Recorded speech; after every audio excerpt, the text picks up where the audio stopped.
Hi, today I'm going to talk a little bit about Pebeo paints.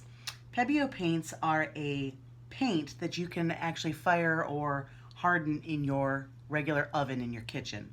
It's a great alternative for those of us who don't have kilns in our houses or availability to a kiln and want something that is going to last a little bit longer on our pieces than a Sharpie marker, which could get washed off or eventually in sunlight will come off of a piece when you're doing little details such as eyeballs or lips or things of that nature.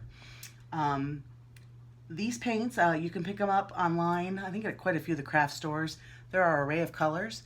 I only keep a white and a black because I do very basic things with them, really just, like I said, pupils and eyeballs and that type of stuff. They come in the little paint, liquid paint bottles. And you can also get them in a pen, which I haven't used, and an outliner, which is kind of a tube that has a fine tip on it that you can cut off with your scissors, and you can do some drawing. So we're going to talk a little bit about those real quickly. What this is I'm so sorry I can't talk this evening. It's UV resistant, so it's a great thing once it's been fired. It can chip off if you're sitting there like chipping at it, but if you're washing a piece or it's in a window for a long time, that is not going to go away. It's not going to degrade. So they are a nice alternative to a Sharpie marker. The way they work is you do your painting, you can clean up with water, you let it sit for 24 hours, and you would do all of this before you would foil your piece. After the 24 hours curing in your studio, you would then put it on a cookie sheet, and following the directions on the back, you would cook it for, I think it's 40 minutes. It says 160 Celsius, so that must be around 325 degrees.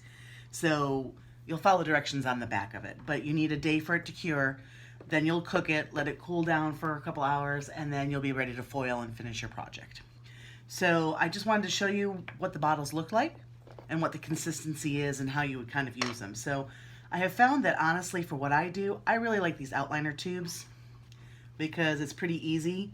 Depending what I'm gonna do, I would just come in here, squeeze the bottle. I haven't used this in a while, so it might be clogged.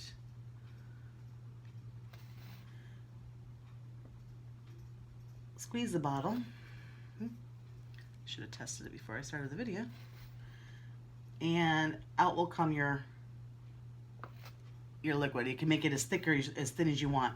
I find when I use a paintbrush, it's very thin. So obviously if you're doing like an eyeball or pupil or something, I find that this is a much easier way to accomplish that.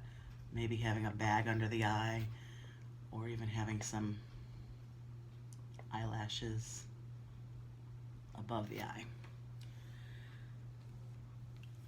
You have a little more control if you bring in the paints, but they're much thinner.